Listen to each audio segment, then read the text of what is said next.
How about we review 2023? Yeah? Yeah.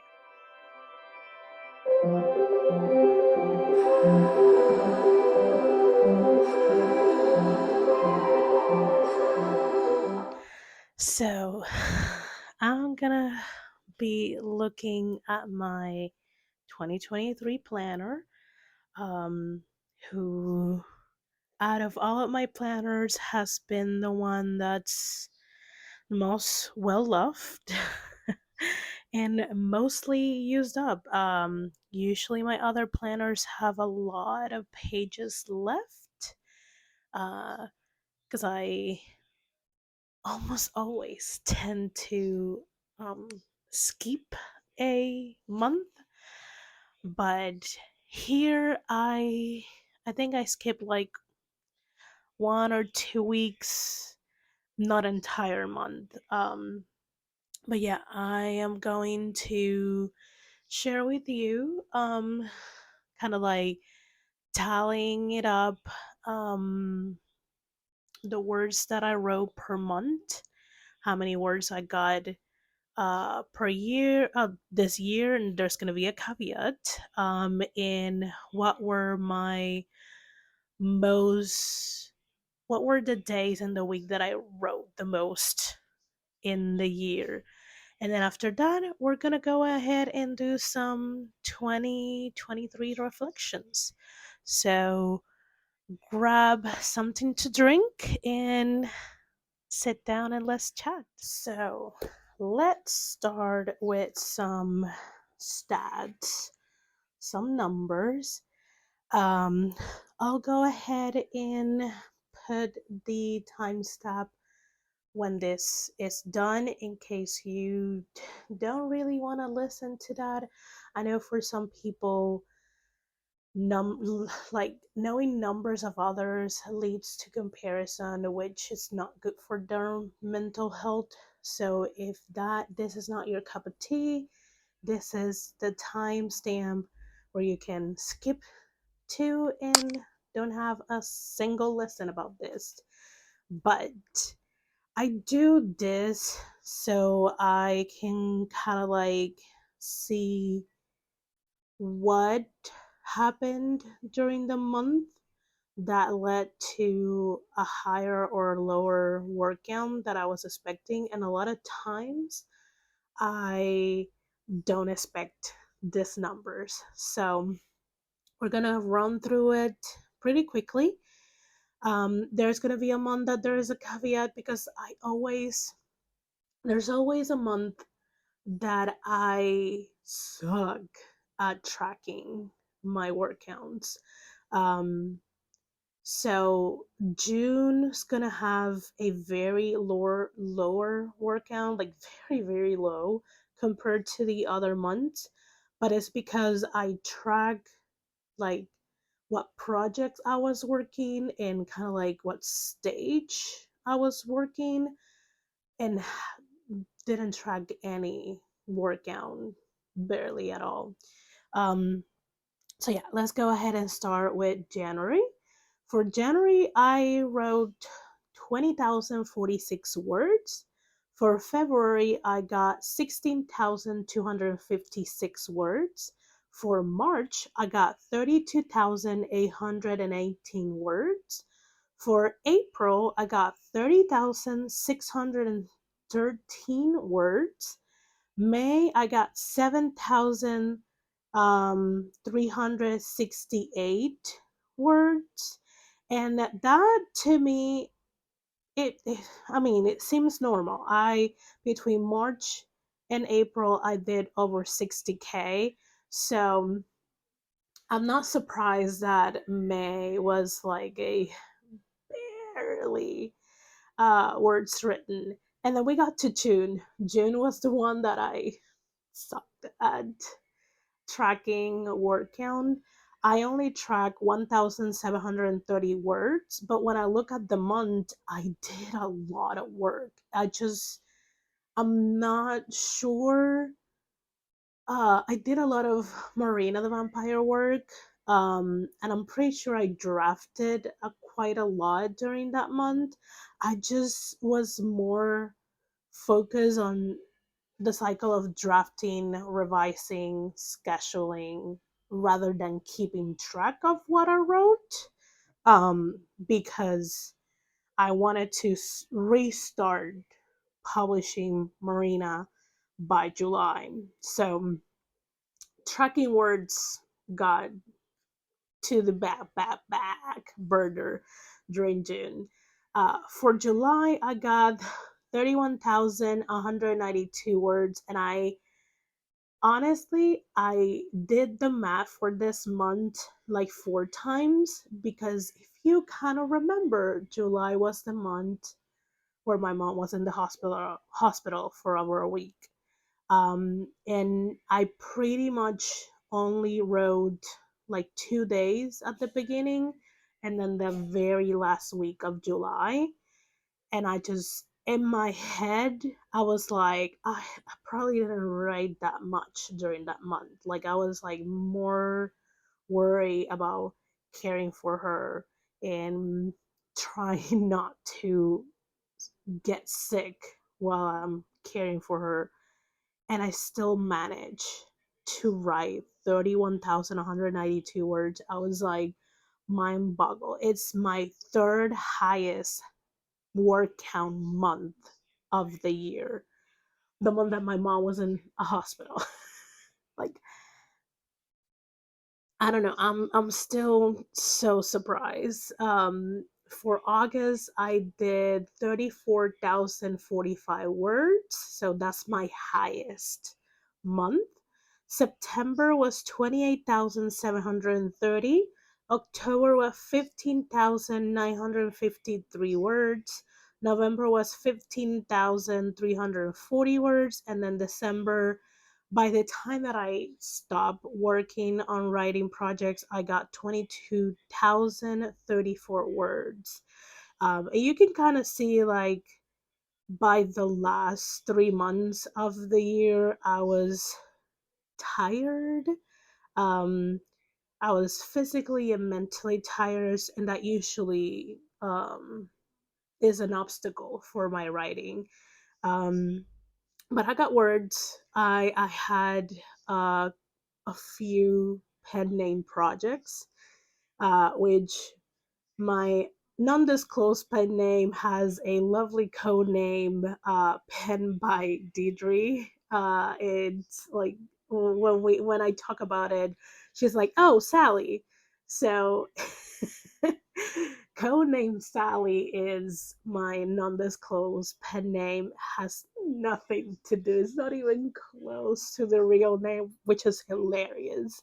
But yeah, those are my monthly word count. So for the year, all that sums up to 2,056,125 words. That's a pretty big number. I'm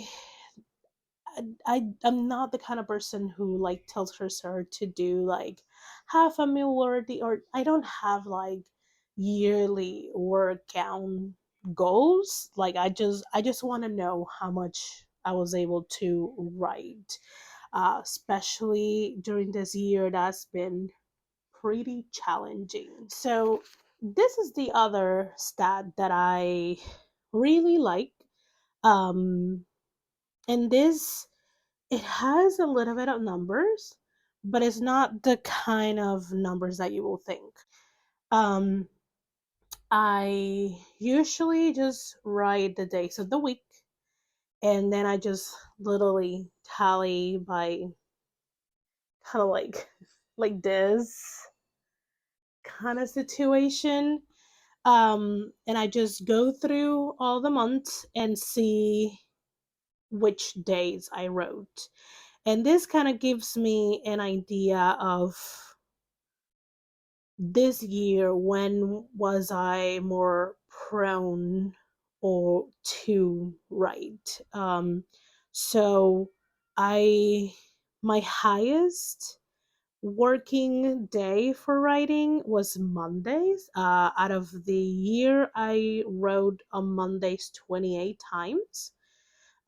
Second by Tuesday, then it was Sunday, then it was Wednesday, Thursday, Friday, and Saturday. So it seems that this year the weekends weren't really good days for me to be writing. um I'm not surprised about the Saturdays because I'm pretty sure I work almost every Saturday of the year. And I say almost because there were a few Saturdays during the year that were work closed, or I think I asked for one or two Saturdays. So out of I'm surprised I convinced myself to write 17 Saturdays. So it seems that for 2023, the start of the week, which I usually starts my week on Sundays, I preferred to start on Sundays because I can get ready on Sundays and then kick the ball on Monday. Um, but it seems that Sunday, Monday, Tuesday were the best working days, with Monday being the highest. And then Wednesday, I can do a little push. And then by the end of Wednesday, I'm just like pittering through the weekend. Um, so that that was very interesting because I think last year, the middle of the week was um the time, the days that I was more prone to be writing, which is very interesting. This I do this mostly for myself, and I do share them because they're fun. It's fun to share those kind of stats. Um, and gotta like reflect and maybe have a look at your month and at your year and be like, oh, this is probably why this happened, and this is probably why this didn't happen, things like that. Let's go ahead and talk a little bit about my 2023 reflections. I did this a little bit differently. I usually go through the questions on the HB90. um, I usually do them the quarter review, and then I go back and start the entire course with the like Vision Live, and I'll do that. But I thought of these other questions that I think um, fit better for the kind of like looking back that I wanted to do. Okay, so the first thing that I wrote is what amazing things happened this year. And actually, this specific question, I got it from a YouTube content creator that I will put the name here and I'll link in the description. Um, I was like watching a lot of her like end of the year planning videos and all that, and this was one of the questions she answers on her 2023 review and reflection. And I was like, oh, I definitely need to think what amazing things happened this year so I don't only focus on what didn't happen. So these are the few things, these are the things that, not few, these are the things that uh, happened that were amazing. I started the Romance Writers Room. It went live on February 23rd, on Valentine's Day, the 14th. I finished the rewrite of Stephania's book, and if you've been here long enough, or if you watched those videos, you know that I've been working on this book for a couple of years. It has been written a couple of times, and geez, I really love this story, and I really wanted get it like done in the right way, in the way that my heart wants. Um, but at least the rewrites were done. I submitted it to the We Need Diverse Books mentorship in September 2023. I also finished the rewrite of The Holiday Romance, and read through it and did like annotated changes that I wanted to do. I started streaming on Twitch at the end of February 2023, and I got affiliate on Twitch towards the middle of March 2023. And I also drafted 5 out of the first 6 chore romances under code name Sally, pen name. So, all in all, it was a good year. I I don't remember which live I mentioned that I have a personal theory that years that end on three for me are never really good years. They're very, very challenging, filled with a lot of struggle. And this year wasn't different. There were a lot of struggles, but also there were a lot of good things, and it's important to write them down and to force myself to look at other things besides all the bad and uncomfortable things that happen. Um, Now, this is where I start to get a little bit deeper. So, the second question was I happy in 2023 and why? I'm going to be very, very, very honest and very brutal. I had moments of happiness, but overall, I don't think I was. For a lot of things, I felt stuck, and I felt that I didn't have many options, or that I didn't have a real choice in the options that I got. And I am someone who, at the core of my being, I want to be free. Freedom is like my north. And the moment I don't feel free, I am not happy. And I definitely did not feel free during 2023. So there's that. I actually did ask myself on the third question is, did I feel free and why? Yeah, no, I didn't. I didn't. There were a lot of things that just it felt like my hand was forced. So it at this point in the year, it is what it is. I just gotta be probably more careful in trying to balance the things that I now are my responsibility, without stifling my want and my need for freedom. But yeah, that's that's where we land there.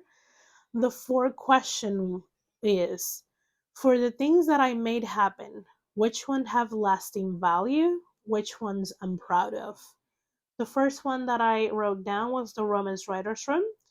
I notated that the community is wonderful.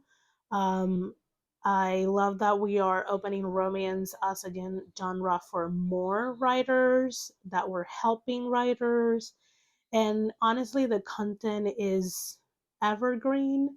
So there's gonna be always a writer who's gonna struggle with something that we already talk, and the lives are there so they can sit and watch and hopefully gain some tips and tricks from the panel and from the chat. Second thing that I wrote was Twitch. I love the community that found there, and I actually love the feeling of being at work while streaming.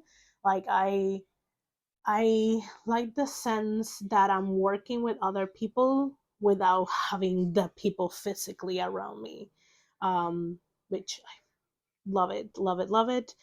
And also, I added all the writing that I did because, again, I'm still baffled at the numbers and how much I wrote. Um, it's still very mind boggling. For question number 5 is, did I achieve the goals I was set out to do? Did I make progress towards the life I want to live? How? I did not achieve all the goals that I set out to, but I have kept myself walking closer and closer to that life that I want. Um, Remind myself that I want writing to be a profitable career, and I'm getting closer to publish in a um, I put in quotes traditional way within the industry. So I am starting to I'm gonna start to publish on KDP for short romances. I started publishing on Kindle Vella, but that's kind of like a newer route for a lot of people. So it's not. It eventually is gonna turn into one of the norms, but right now it's not. So I started in not the most well walk paths in indie, but coming like I'm getting close to in 2024 start publishing in a more um in a way that it's seen more often in the indie industry. um the question number 6 is, did I embody my word of the year and how? And I'm laughing at this because yes. And I also feel like I went hard on the ambition. Um, I went for a lot of things like the Women's Writers Room and the We Need Diverse Book Mentorship because of the ambition word. Um, but I also try to balance it with listening to my body when it was tired. And it was kind of like time to rest. But I went a little hard on the ambition. I'm not gonna lie on that.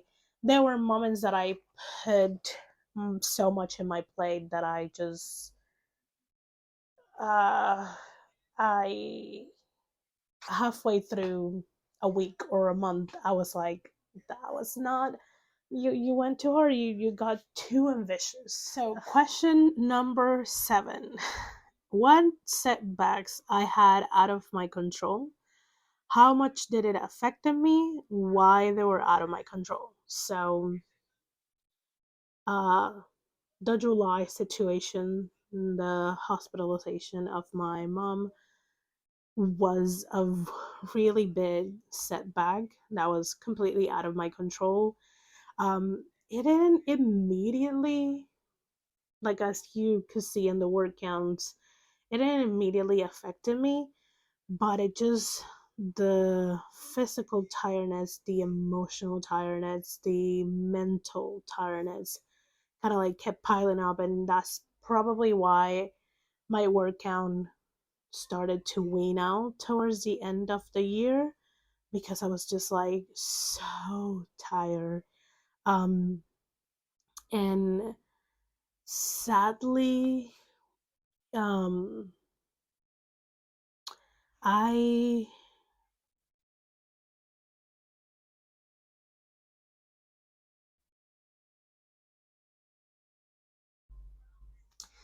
sadly I didn't have um places that I places or people that I feel safe working through my emotions during that time and after that time. So it's still very pile up. Um and it also sucks when you get sick but you still have to um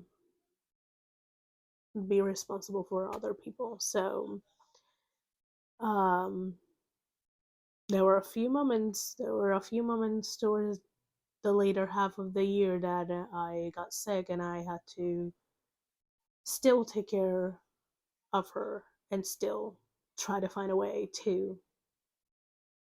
get myself better. And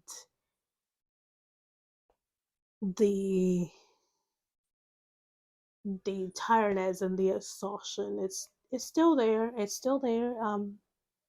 We're gonna find ways to process this. Question 8. What setbacks I had that I could control, how it had affected me, and why I lost control. I, as much as I preach rest, and as much as you guys saw me taking rest, looking back, I didn't add a lot of rest in my year. And I kept piling things on my plate. And then I just fell into that guinea pig wheel situation that I was just like trying to catch up, but I wasn't able to because I was just like circling back to the same things that do not work. Um, I also procrastinated the crap out of the year, and that put myself further behind. And I think this happened because I need to learn how to manage my energy. Like, I'm good at taking those 5 days that I get like really bad period symptoms. Um, and I don't expect myself to do anything in those days. But the rest of the month, I technically have 25 days, technically, after taking 5 out of 30. Um, and I still feel like I just either do a lot at one point, and then there's a lot of days that I just do nothing when I'm supposed to do things. And I think it's just not managing my energy levels because I don't I I don't feel energized every single day. That's not me. That could be other people, but that's not me. Um, so yeah, I think that those are the things that I need to probably look out for 2024, especially the energy portion. So I don't um exhaust myself and then procrastinate because I was so exhausted because I didn't put rest, because I didn't manage my energy, that kind of thing.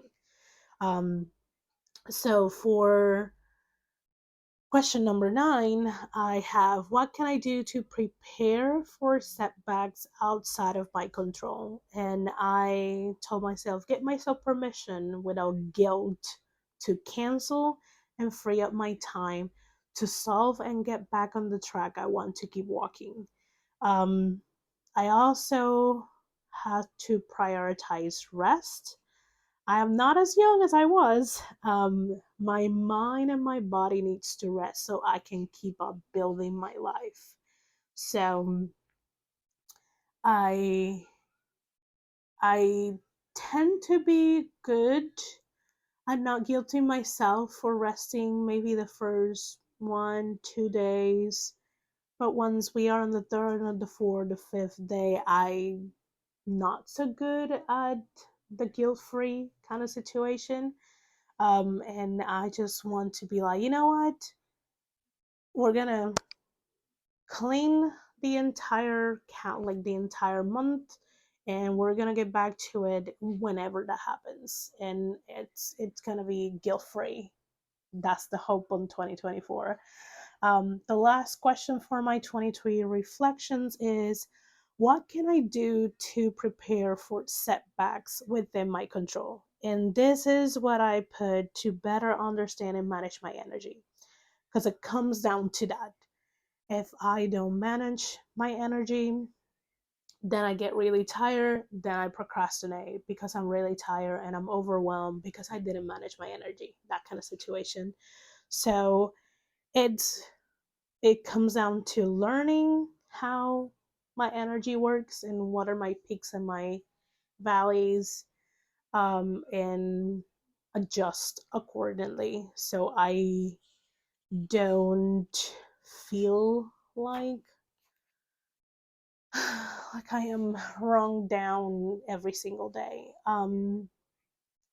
So I will leave my 2024 reset. I haven't finished it because this is something that I do, that I learn from the HB90, which is just write a letter to your future self.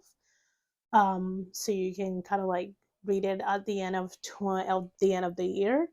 Um, and I haven't finished that, but I also, um, for 2024, I am gonna share with you in another video what's gonna be my word. I'm gonna share with you my vision board. One of them, not the one that I have in the planner. Um, uh, a more broader one. Um, and then I'm gonna share with you my yearly goals and my quarter one goals. That video should be out the first few days of 2024, so check that out. If you are not subscribed to the channel, please subscribe.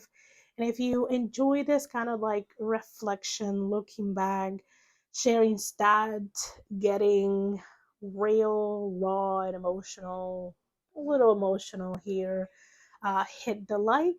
And, let me know down in the comments what were the amazing things that happened to you or that you made happen during 2023. Let's focus on what worked out and what we are proud of. Yeah, we'll see you guys on the next video. Happy New Year and bye bye 2023.